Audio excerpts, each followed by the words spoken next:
ஒரு மணி நேரமாவது ஜெபிக்க கூடாதா?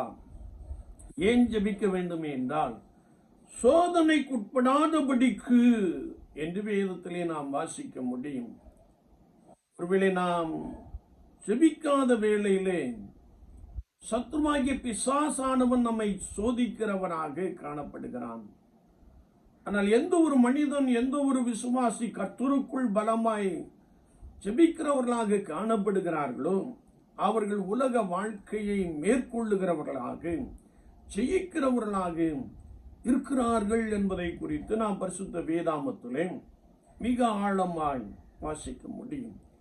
ஒரு கற்புடைய விசுவாசி எந்த நிலைப்பாடுகளில் எல்லாம் ஜெபிக்க வேண்டும் என்று வேதம் கற்றுக் கொடுக்கிறது என்றால், ஒரு விசுவாசியினுடைய வாழ்க்கையிலே தனிப்பட்ட ஜெபம் இருக்க வேண்டும் என்று வேதம் சொல்லுகிறது.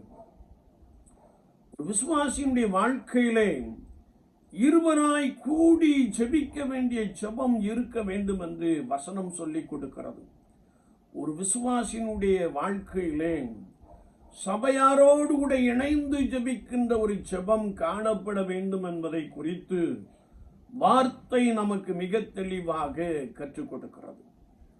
என்றால் ஒரு விசுவாசி கர்த்தரை நோக்கி பார்ப்பது மாத்திரமல்ல, சகல ஜனங்களோடு கூட ஒரு ஐக்கியத்தோடு கூட, ஒரு மனதோடு கூட சேர்ந்து ஜெபிக்க வேண்டும் என்பதை குறித்து வார்த்தை மிக தெளிவாக கற்றுக் கொடுக்கிறது.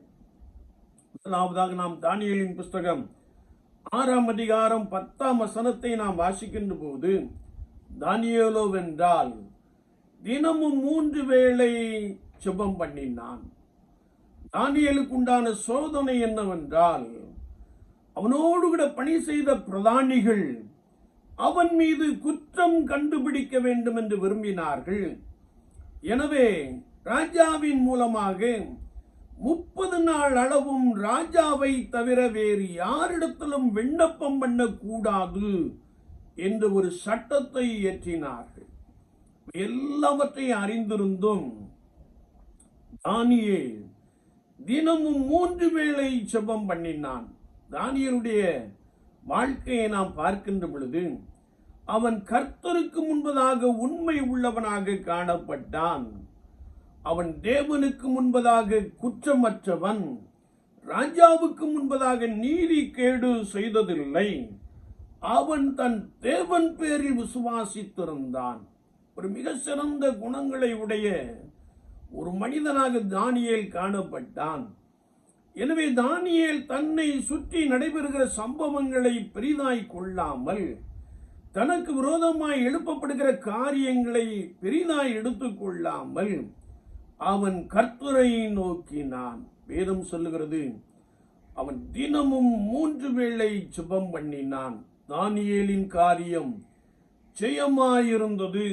ராஜா தன்னுடைய ஜனங்களை பார்த்து சொன்னபோது, தானியேலின் தெய்வமே மெய்யான தெய்வம் என்று அறிக்கையிட்டான் என்று வசனம் நமக்கு தெளிவாய் கற்றுக் கொடுக்கிறது. என்னை கேட்டுக்கொண்டு இருக்கிற என் அன்பு சகோதரனை